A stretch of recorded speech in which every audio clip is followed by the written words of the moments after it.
Okay. Hello.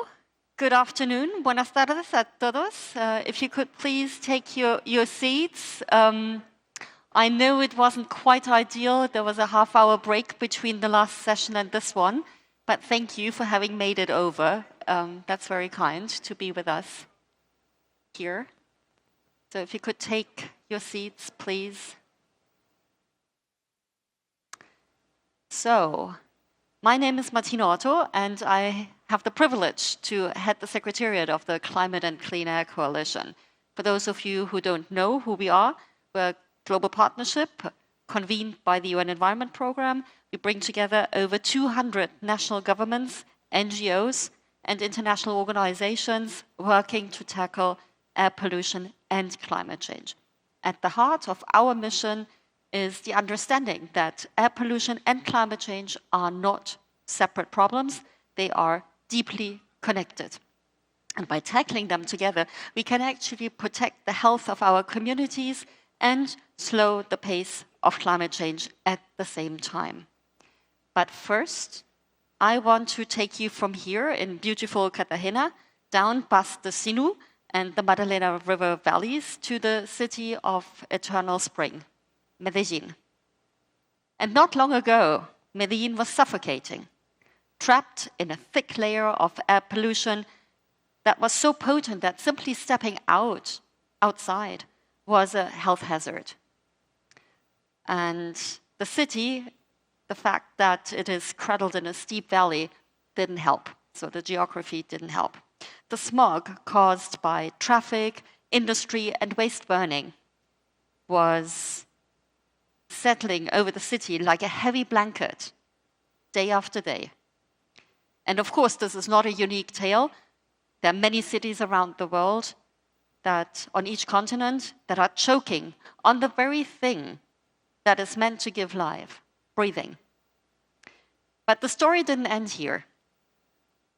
The city found itself at a crossroads, and it refused to choke. Instead of accepting pollution as the cost of development, the city took bold action. It invested in electric public transport, expanded green corridors, which act as a barrier against dangerous particulate matter, and cools down the city as well, and it targeted the worst polluters directly. In short, it invested in clean air, turning it into an asset for communities to thrive on. Within just a few years, Medellin cut its fine particulate pollution by nearly 40%, transforming the health of its people and the future of the city, and successfully reduced urban temperatures by over 2 degrees Celsius as well. And that's something that will obviously be increasingly important with more extreme heat events coming our way. And let me tell you, I met those people who are involved in planting and maintaining all this urban green, and they're very proud about the jobs that were created thanks to that. So this change was not a change that took decades. It was fast. And that speed is exactly what we need, not just in Medellin, but really literally everywhere. Because the air pollution crisis is not limited to one valley, one city, or one country. It is global, and we all know the number. 9 out of 10 people breathe air that does not meet the WHO guidelines. Bangkok fights its haze. Mexico City, its smog. India is home to the 10 of the most polluted cities. And Tehran, just as Bamako, fights sand and dust storms. And the tale goes on.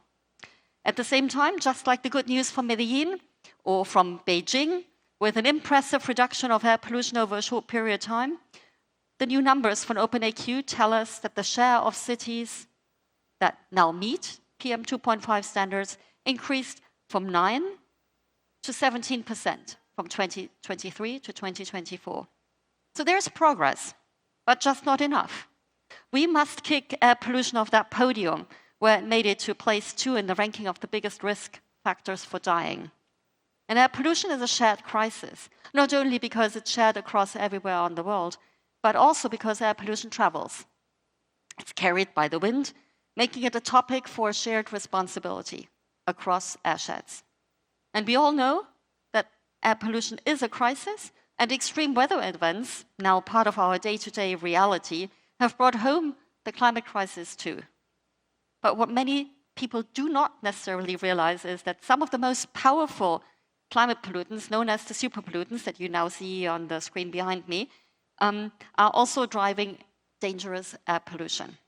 These superpollutants do include methane, tropospheric ozone, black carbon, nitrous oxide, and hydrofluorocarbons, or HFC in short. And what they have in common is that they are hundreds to 1,000 times more potent than carbon dioxide at trapping heat. Emissions from these pollutants lead to rapid warming that makes life uncomfortable at best and downright deadly at worst. Now, the good news, unlike carbon dioxide, all these nasty pollutants you see behind me, except for the nitrous oxide, they do not linger.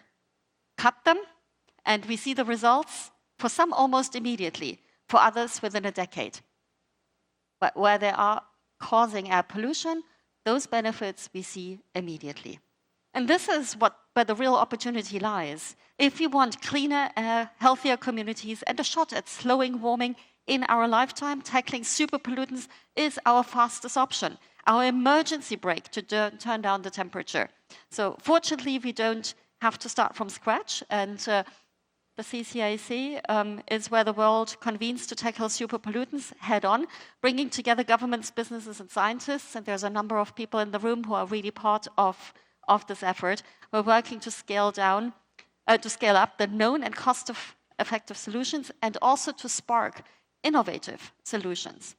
We're helping countries regulate oil and gas and coal operations to eliminate methane leaks, reducing venting and flaring. And we heard earlier this morning from the Amazon how important that is, right, from the indigenous community. We're working with countries to slash black carbon emissions in the transportation sector, focusing on heavy-duty vehicles and engines. We're working with farmers to cut agricultural emissions, including through practice changes like alternate wet and drying, which on top is a measure to deal with water shortages that we see as then an adaptation or resilience measure. We work on innovative digital solutions that can increase capacity, so that's sort of the extension services extended through IT. And we work on ways to give agricultural residues economic value rather than burning them. We also support countries and municipalities on waste methane management, bringing to life the Reducing Organic Waste Declaration that was launched by the COP presidency at COP29. And we also work on banning open burning. We work with countries and associations on clean cooking solutions.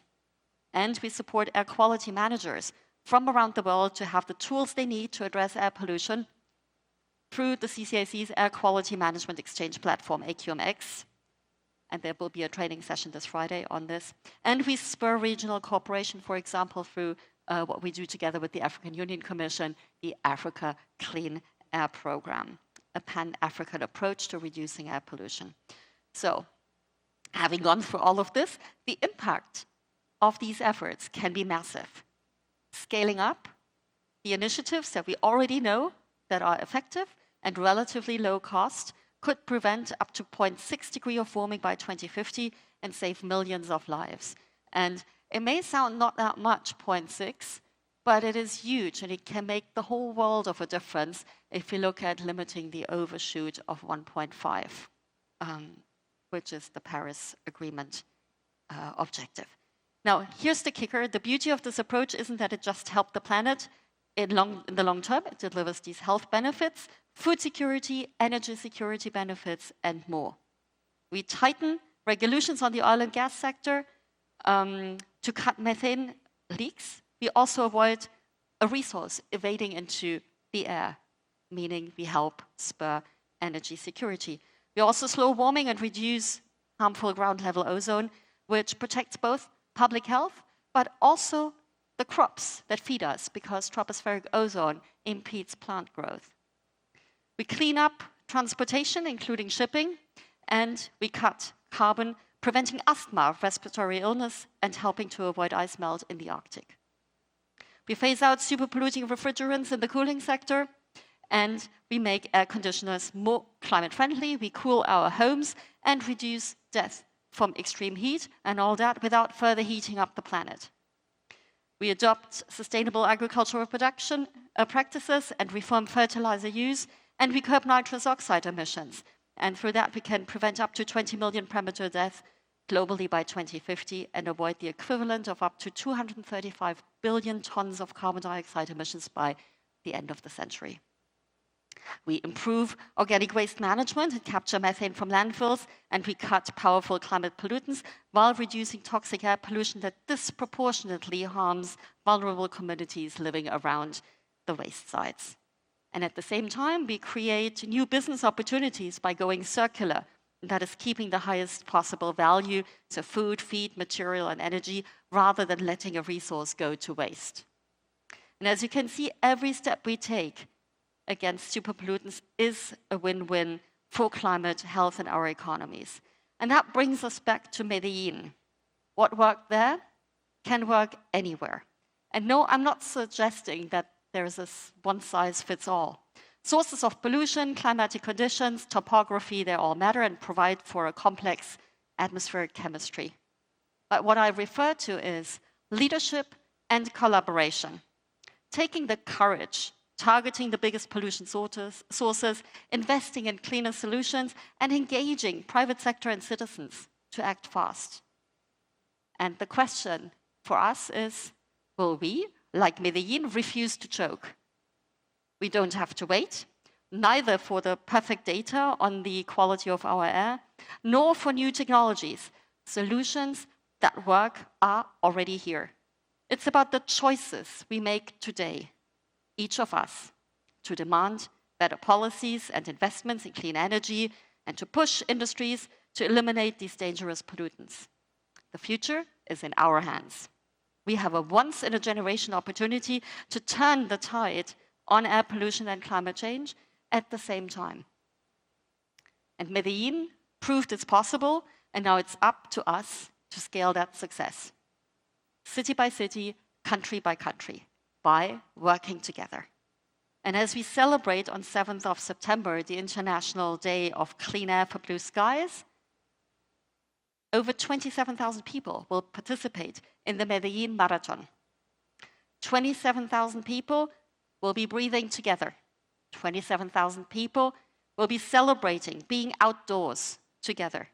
And 27,000 people will be running through green corridors that allow for cleaner air and cooler temperatures. And now we're all looking forward to hearing from our panelists who will join me now, and I'm asking to join me now here on stage. We will hear about their stories, their perspectives, their story like the one of Medellin, how we can meet the urgency of the moment. And hopefully it will all help us to breathe a little easier. And with that, I thank you, and I asked my panelists to come up to the stage. Thank you.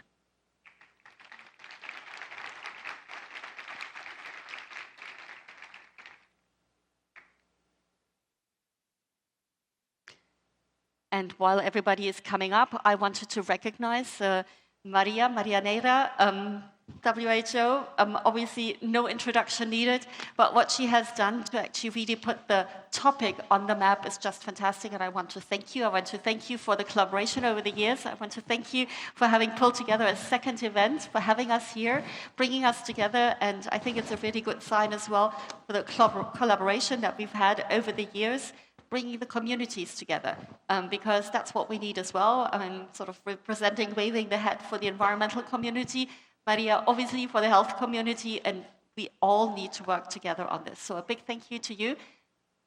And I don't know, you want to... You're always good at making an impromptu, fantastic statement.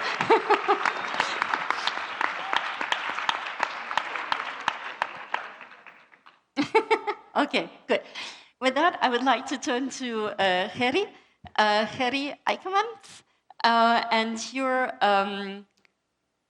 you're from PAHO. You're the director.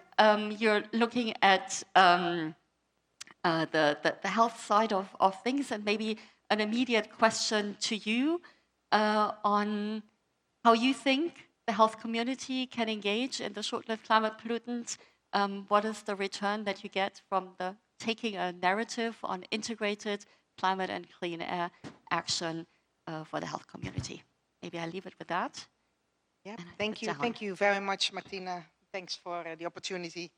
For everybody who's still here. And as you said, with Maria, we have a fantastic collaboration. And I'm giving her a break after a very busy few days. So I'm very happy to represent the Pan American Health Organization, the regional office of the World Health Organization. Not as the director, but as the director of a department on social and environmental permanence for health equity. So totally in line with what you just said. We consider working on, particularly on black carbon, as this win-win situation where we can both push the climate change agenda and at the same time the air pollution agenda. We know, for example, and again sticking with Colombia, that in the NDCs, Colombia was the first country who included black carbon into its NDC. So this is some of the examples of how, again, this region has been moving things along. But if we look at how we advance this agenda in the Pan American Health Organization, very much in line with the World Health Organization, I'm going to focus here on two things. On household energy, which is one of the big ones, of course, and very much related to health in many ways, and also on what is happening in our cities.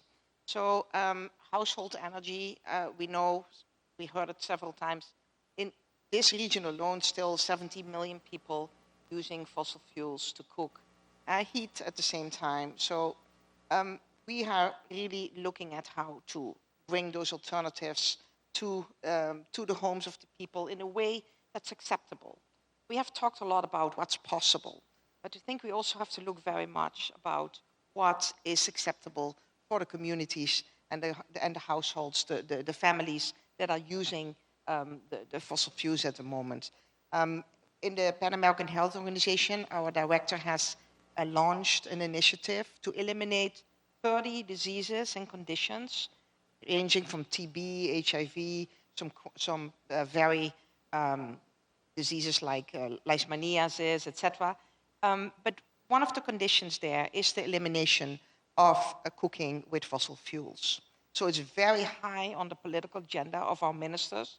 There is a particular push to work on that. And I think the point that you made earlier about vulnerability is extremely important in this context. Who are the people that are still using those fossil fuels? These are the populations that are already left behind, have also no access to decent education, healthcare, water, sanitation, etc. So we have this, situations where people are, on top of that, exposed to the fuels at home, and particularly children. In this case, are in a situation of vulnerability. Also, these communities very often are indigenous communities. And I just want to give you an example. I was recently visiting one of the countries in our region, and one of the doctors in the clinic that works and sees all the people, they said, no, the indigenous people here have a particular genetic problem. They all have asthma. And this was so shocking. This was so shocking because these are people that work with the communities. I asked, have you never been to the homes of the people? Have you never seen how they live? Have you never seen how they're exposed? But if these are our first-line workers, our first-line health workers, I think that we have a long way to go. And this is one of the things we're working on. Now, quickly also on what we're doing in cities. We have this whole network of health-promoting cities, healthy cities and municipalities. Of course, they're the whole point of active transportation, creating green spaces, etc. is extremely important. There's a lot of tools that we're applying. It goes from assessments to supporting and working with political leaders to take, like Medellin, the right political action. I think here also I want to put a point on equity again. I think this is so keen in what we're doing at the moment. because even our win-win solutions, like active transportation, are not win-win for everyone. If you think about those people who live in the far away, poor areas of the city, what opportunity do they have to come on a bicycle to work?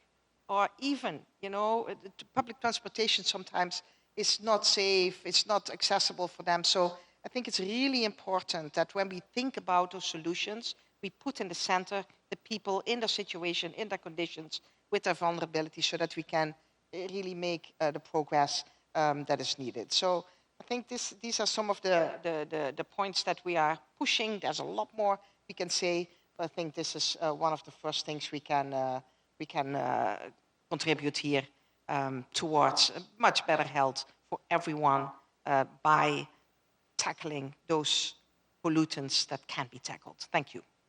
Fantastic. Thank you so much, Gerry. And really to commend as well the work of PAHO and as a key partner in this, everything that has been done. And thank you for having mentioned both really the emphasis on people, the vulnerability, the inequalities. I think that is absolutely critical, that we need to keep looking at that. And a big thanks as well for the reference to the NDCs. I think this is the year, and that may actually give me a really nice lead over to when I turn to Adalberto. It's the year when those are due. Actually, they were due in February. But we all look at what will be submitted as we go to COP30, taking place in Brazil. And it's really the moment to get the super pollutants into that, to get health into that, because obviously it will determine what will be invested in over the next 5 years. And that's a critical time frame for that, as I keep talking about the time and temperature that the super pollutants will help. This is the moment, and we should not miss it. So again, thank you very much. So I said it already, we go over to Adalberto Maluf, National Secretary for Urban Environment, Water Resources and Environmental Quality in Brazil. Obviously, huge leadership in standard setting for action across key sectors, strong engagement as well on the subnational side, and obviously you're also our CCAC co-chair. And could you tell us a little more about both Brazil's leadership in SLCP or super pollutant mitigation from key sectors? And you do a lot, particularly on waste and transport, but maybe also agriculture to reference. And maybe if you can, a quick link to maybe as well what's in the pipeline to COP30. Thank you. Thank you, Martina, for the invitation, the opportunity to be here. Well, Brazil is a big developing country, of course, has to be handling all the challenges that we face, from social, health problems, difficulties to deliver everything that the government has. But unfortunately, Brazil has been at the same time one of the countries that have been suffering more from the extreme weather events. Last year, well, we saw the record temperature increase in the world, but in Brazil it was even worse. Some places in Brazil we are facing 4 degrees already increase in temperature. We have the worst drought in our history. A couple months later, the biggest floods in our history. So it's very difficult, the traditional public policies to continue to move without realizing that it won't be easy for us to do all the mitigation and all the adaptation actions that we have to do on the speed that we were doing before. So what this new government, since President Lula came back from the third time, was all about trying to integrate public policy as most as possible.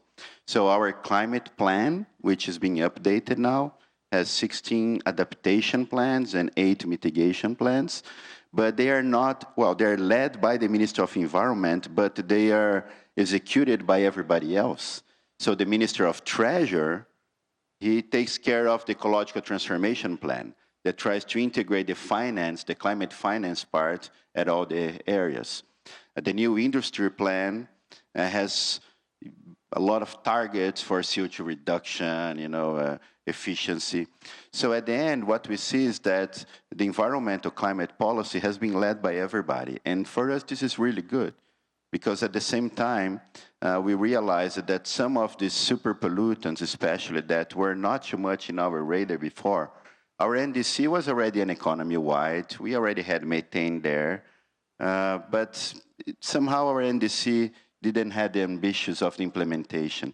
So right now we launched the new NDC, which has 59 to 67% reduction target. So we're coming from 2.3 billion tons to 1.3 billion tons, then later in 2035 to less than 1 billion tons. And actually we are on track to doing that, which somehow is good.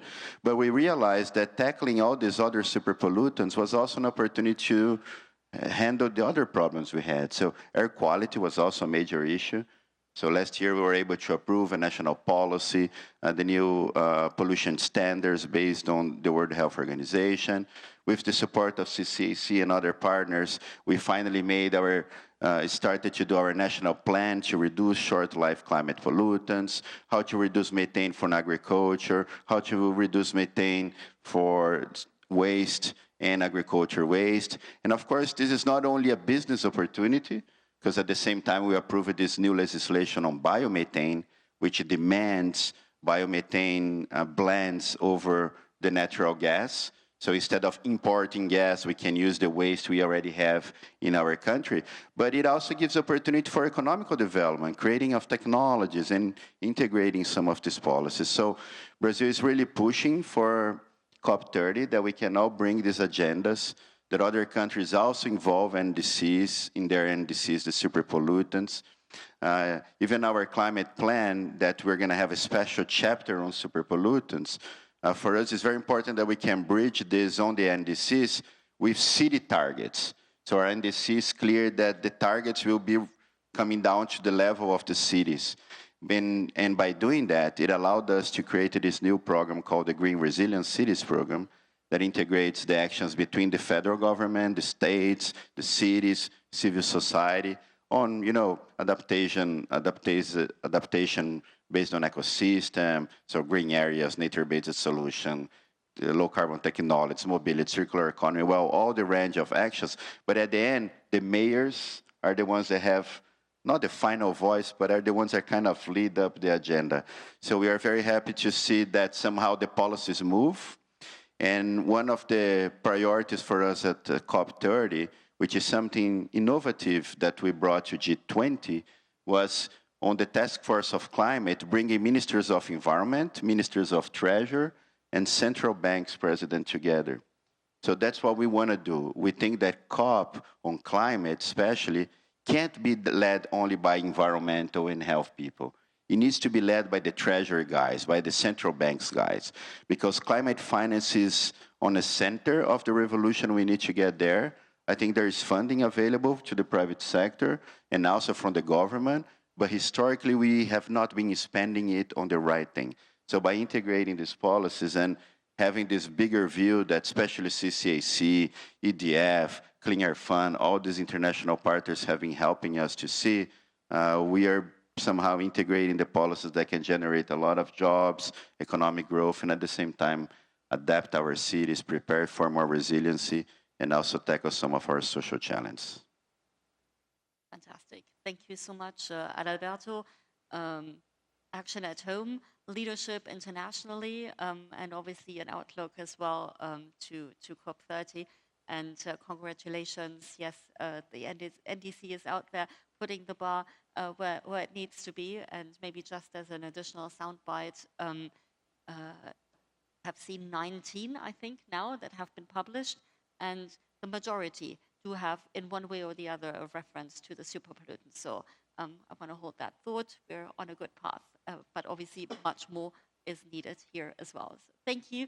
Let me stay on the continent, and we go to Oscar Vasquez, General Coordinator of Dissemination, Monitoring and Evaluation of Public Policies for Climate Change, National Institute of Ecology and Climate Change, INEC of Mexico.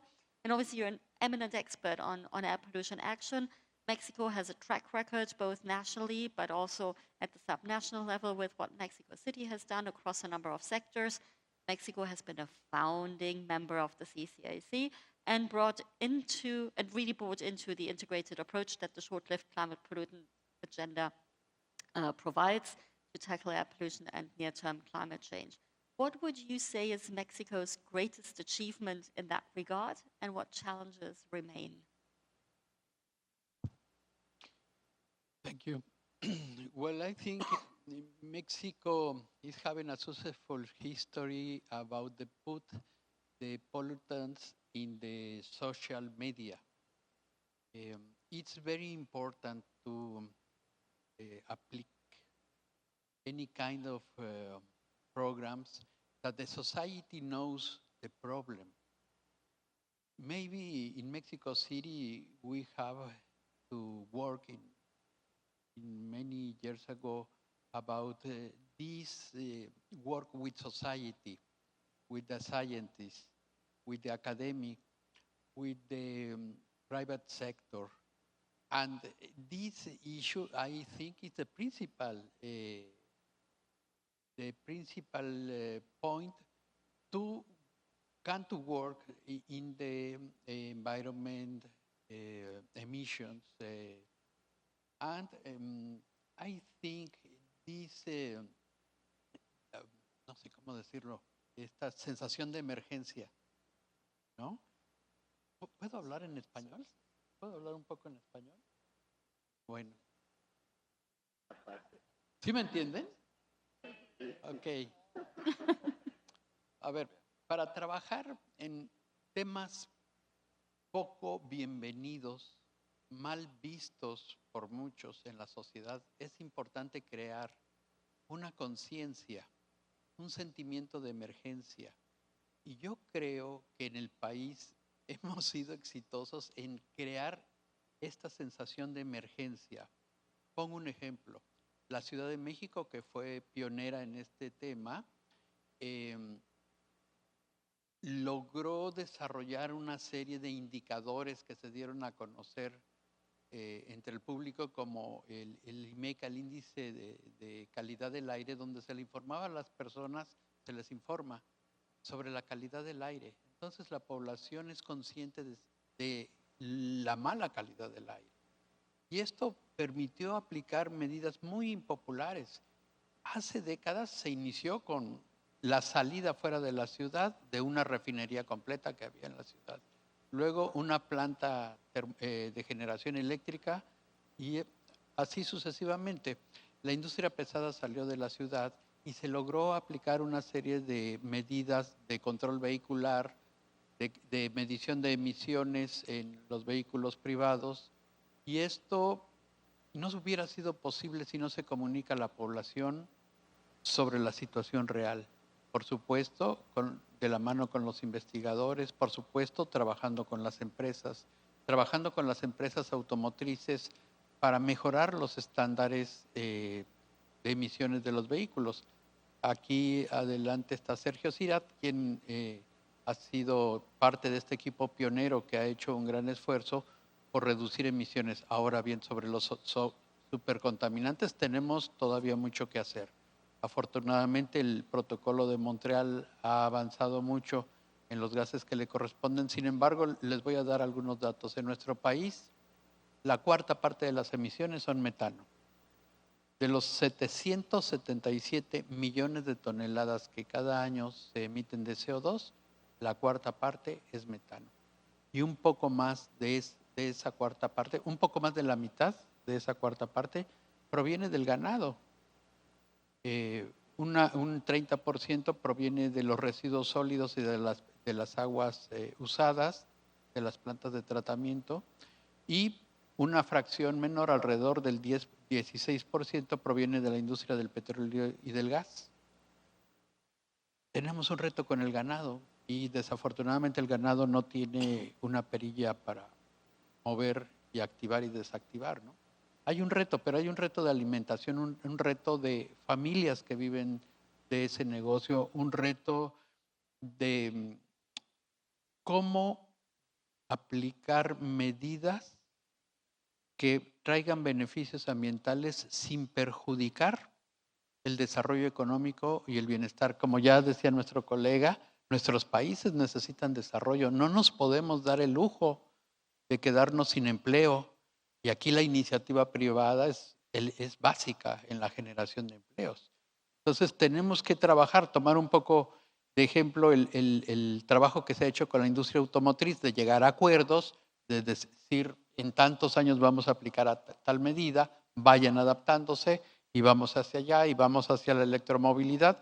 Bueno, pues en todos los sectores, incluido el ganadero, el agrícola, las aguas residuales y la industria del petróleo y del gas, poder ir avanzando hacia la mejora para evitar, en este caso, la emisión de metano. Gracias. Okay. Muchas gracias. You for the contribution and the thoughts. What remains, and I should have introduced you as well, because I mean you told us the story as well, what has been done in Mexico City, and obviously you've been really part of that. So I should have mentioned that from the start, not only the national but also the subnational elements, and I think that's really important. Gives a good perspective of what needs to be done in the implementation. That goes right back to as well what Adalberto had said as well. So thank you for that. Let me now turn to Leonard Ted, Department Head of Human Development at the Foreign Commonwealth and Development Office, FCDO, of the UK. And I think it's really interesting as a factoid that due to the London smog, the first clean air plan, the first clean air regulation was actually done in the UK. So I think this is something we should all keep in mind. And obviously, since there has been a lot of innovation on the policy side as well, but not only on the national, but also on the international arena, super active. I want to maybe highlight FICAP, what you've been doing there as the co-chair as well. And obviously, you are the new co-chair of the CCAC as well, so welcome to that role. And the UK has been a key co-sponsor of UNEA Resolution 6/10. For those who don't know what that is about, it's the Regional Cooperation on Air Quality. So thank you for all that leadership, also internationally. And so turning to you, and obviously the UK, talking about leadership, the UK has also come out with an NDC already that is ambitious. So again, thanks for that. Why is international cooperation so important when it comes to mitigating superpollutants and cleaning our air, where you've put a lot of effort? Thanks. Thanks, Martina, and thanks for inviting me to be on the panel. My name is Leonard Ted. I sit in the Global Health Directorate of the UK Foreign Commonwealth and Development Office. I'm actually the deputy head, not the full departmental head. I'll get the correction. I'll get in trouble when I'm back in the UK.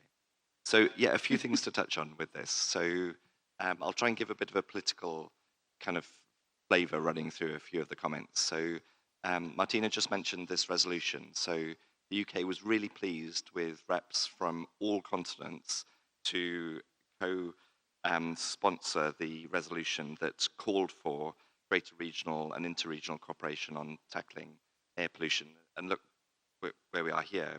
We talked about the global network that's needed, and actually the network builds on academia, on NGO, on solidarity groups, on intergovernmental, on intercity engagement. So we really are, through this conference, building a network. The UK has wanted to really come behind this resolution in a number of ways to really practically get on with it and work with others to implement the main tenets of the resolution. So the resolution included the need for an air quality management support platform, AQMX, and that's there. The resolution and the Africa Union then also went forward with this on an Africa Clean Air Programme, and so we've been really glad to support that practically, and through the Climate and Clean Air Coalition. So the UK, together with Brazil, are now the co-chairs and seek as a sort of governance mechanism to support Martina and her team in what they're doing across all of the Climate and Clean Air Coalition's work on tackling super pollutants and air pollution. So A bit more about some of the sort of subnational politics. So when Professor Forestier sort of had those graphs this morning that showed just in this was in 1952, in 5 days, immediately it was associated that 4,000 people died, mainly of bronchitis and of pneumonia. And so that immediately triggered a crisis. Why did this happen? The word smog was invented in London. It was really, really bad. And a clear moment led to action. What's the maxim that don't let a crisis can lead to an opportunity? So it took a couple of years of legislation, but that led to the Clean Air Act and the UK being really engaged on action on air pollution. A lot of science and research coming out of the UK. So it's in the understanding that it's often subnational action. Mayors will be under pressure from so many quarters to take action on so many issues that they're limited local taxation resources and any transfer from central funds. Mayors will have limited resources, limited political space, and what will lead to them thinking, right, it's going to be air pollution that I'm going to focus on. This is going to be my legacy. And it may well be just a short-term crisis that leads the sort of public holding of mayors to account for that. And what we want with some of these processes is that the resources are then there, the networks, the solidarity, the exchange, the policy tools, the lessons from other similar cities that have had action. It was great to see the pictures from Medellin earlier. So I think I'll probably draw some of the UK comments to a close. We've got a week of lots of different interesting sessions, but just to say that the UK is really behind what the ambition is to tackle action on super pollutants and on air quality. And thanks. Thank you so much for that. And there was a lot in this, but there's a thought that I really wanted to hold for everybody as well, and that is, we heard so many times everything starts with this political will. It's so critical. If we don't have that, we can't advance as fast as we need. And I guess another countryman of yours said, "Never miss a good crisis," right? The Churchill quote. And it is really, we are at a difficult time right now. That means we have to be much more creative at how we take things forward. And maybe that's also something that will bring us more together and really show the leadership that we need. And just as you were telling the story about the London smog, how that was something that forged the action going forward. Now, we were meant to have Sandeep Kohli from the bank with us. I'm not 100% sure what happened, but maybe just to fill in not to stand in, but to just say the World Bank launched an amazing report earlier today. It's their flagship report. And so I encourage everybody to look at it, to read it. They came out with a number of the investment that we need to see going into clean air action. And I think that's absolutely critical, and it's fantastic that we have it. And they singled out in the report a number of key strands of what needs to happen. One is really about strengthening institutions. The other is about leveraging information and prioritizing measures across sectors, really pushing for an integrated approach. And obviously, I was extremely happy about that. And the third is really some ideas on how to mobilize finance at scale. I won't go into further details on it, but I just wanted to recognize the report and just encourage everybody to read it. With that, let me go to more finance, and we have Jane with us, Jane Burston, CEO of the Clean Air Fund, a philanthropic foundation that sponsors projects to improve air quality. You're super active in this field. You put out the global state of air quality finance. Give us the numbers. Obviously, it's not good enough what we see there. Maybe from your point, tell us a little bit more about those numbers, but also how we can actually dramatically scale up air quality finance, but also by tapping into the climate remit. How do we change that things are so unevenly distributed in the finance spectrum? Over to you. Sure, thanks, Martina. So very quickly, the headlines then of the State of Global Air Quality Funding Report. Only 1% of international development aid is spent on air quality. And within that, only 3% of international climate finance. So you might think climate finance is the place where there'll be more air quality benefit. Well, we're not really seeing it. We're definitely not seeing it reported in any case. So what can be done, especially in this very difficult climate of international development aid being reduced hugely significantly, with the US pulling out almost all of their funding from US AID and State Department funds, and lots of European countries reducing their contributions too. With three things. Number one, I think we could leverage climate finance a lot better. There are a lot of investments that are being made, either that will have a secondary benefit to air quality, and I think if we start to monitor that a bit better, it will focus development banks' minds and give us data about which projects are the most beneficial for both climate and health.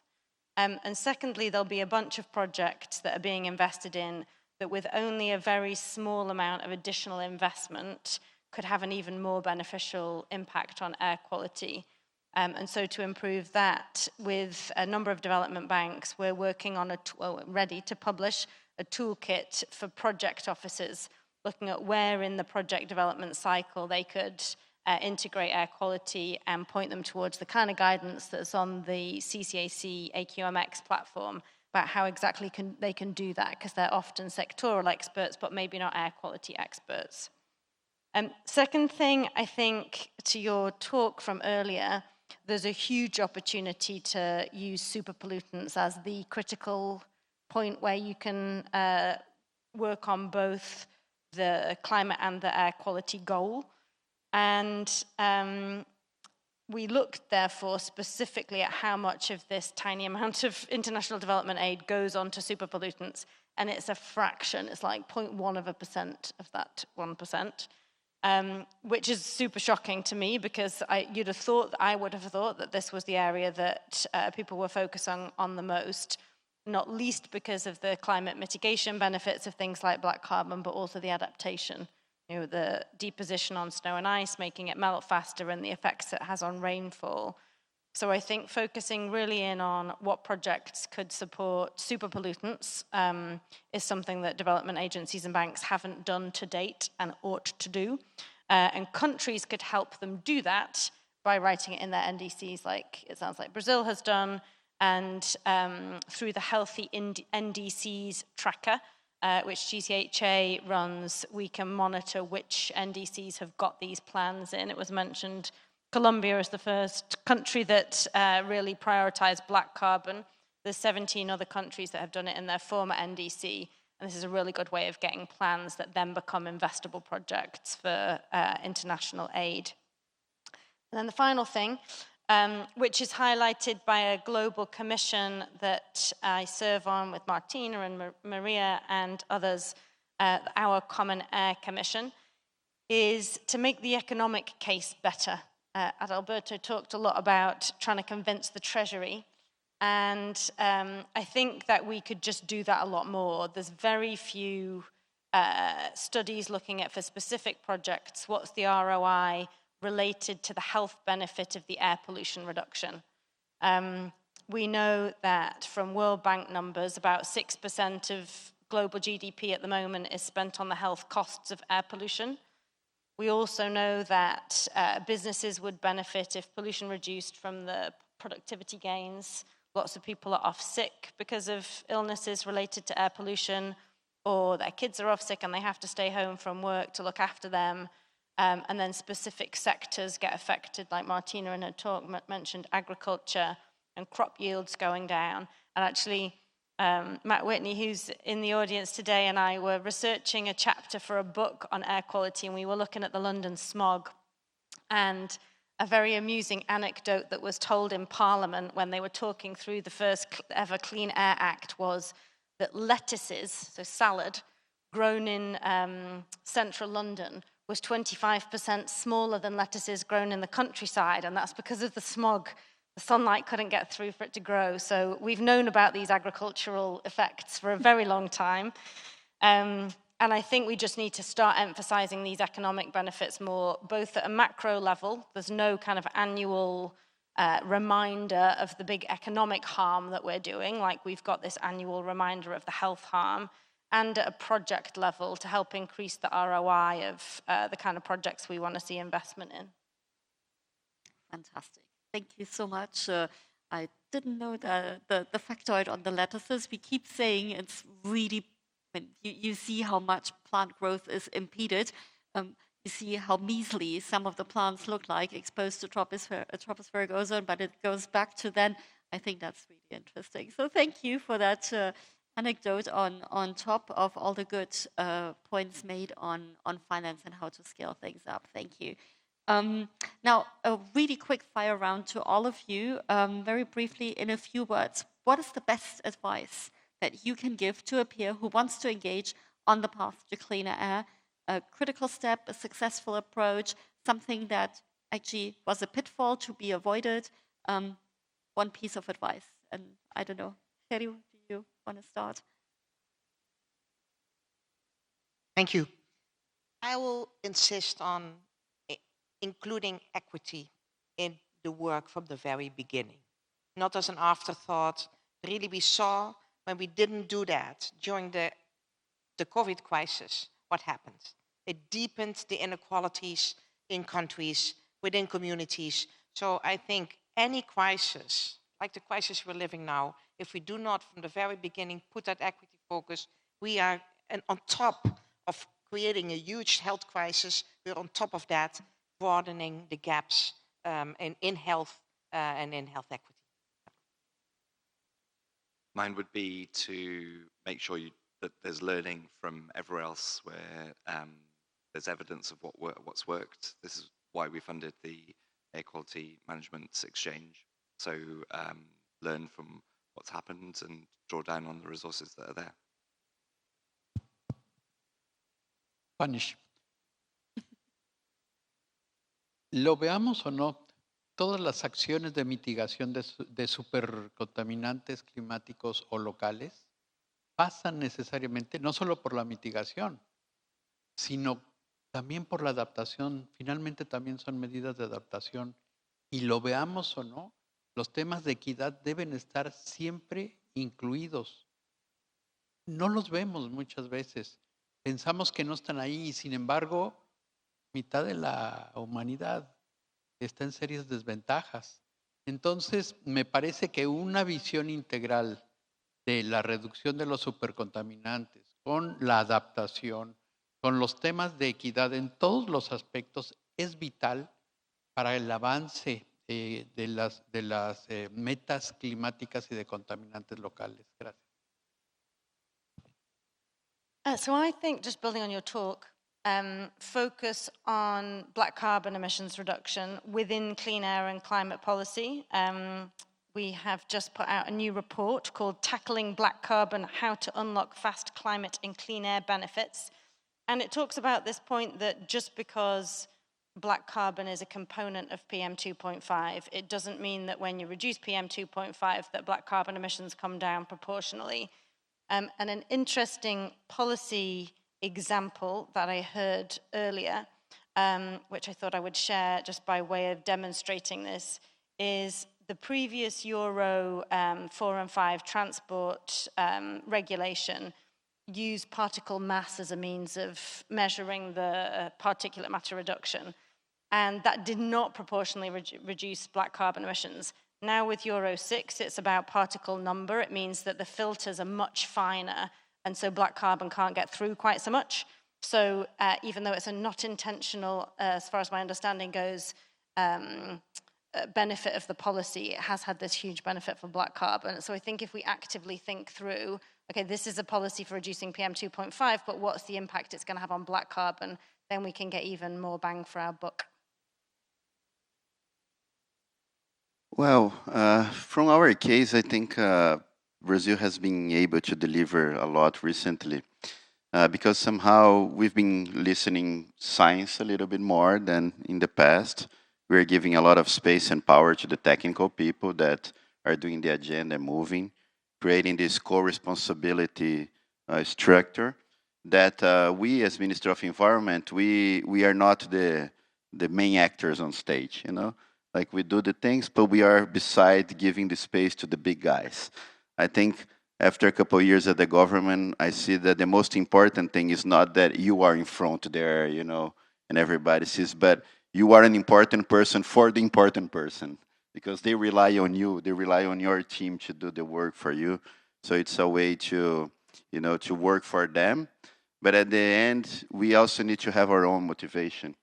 And today, Martina, when we had the first session in the morning, hearing about Alice's story from London, it really impacted me because while we were fighting for the Health World Organization standards in Brazil, we used this case, you know? Like I remember her picture, oh, this happened in the UK, it was the first. And when my daughter was close to be born, I used to live in São Paulo, and I left São Paulo. We decided, you know what, we had an option because I was working for the private sector. The factory was outside 1 hour.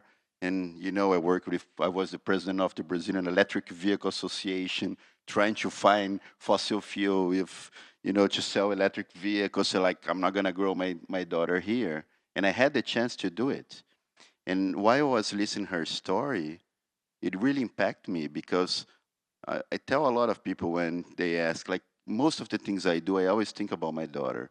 And my daughter turned 9 now, the same age that Ellie passed away, you know, by pollution. So we need to have these motivations because at the end, if we don't have a motivation why we are doing this, we get stuck in these challenges that, you know, the street level bureaucracy or the public policy process implementation holds you back. But you need to have something to continue pushing because one day or the other, there is a window of opportunity, there is a political momentum to deliver it. Thank you very much, Adalberto. And I think that was the perfect closing remark as well. A very personal note that you gave us right now. And I think and we all have a story. We all have something that makes us tick, why we take this job on and why we keep pushing. And sometimes it's hard and we have to, at the moment, it's particularly hard. We have to push through. And in the end, and it's something, you know, we just had our annual meeting in Brasilia, and there as well, a common theme that went through all the discussions was it's about each and every of us doing our bit. And it's people in the end. We do it for people, but also we are people, and we're motivated by this, and it really matters what we do. And it keeps coming back. It's in our hands, and if we all take the action and we collaborate on this, we can actually get there. And I think that's the biggest takeaway of this. And thank you, Adalberto, you said it so well. And with that, I would like to give a round of applause, please.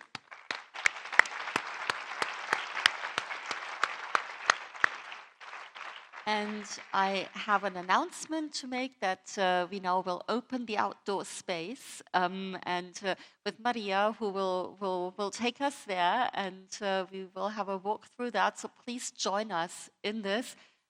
It's quite cool. There are a number of really interesting things that bring home the message quite a bit on why our actions are so important. I wish that was actually open to the general public because I think it would really be worth it for everybody to be seen. And then there's a film screening as well that will take place after all of that, again here. But first, please come out with us to walk through the art exhibition. Thank you.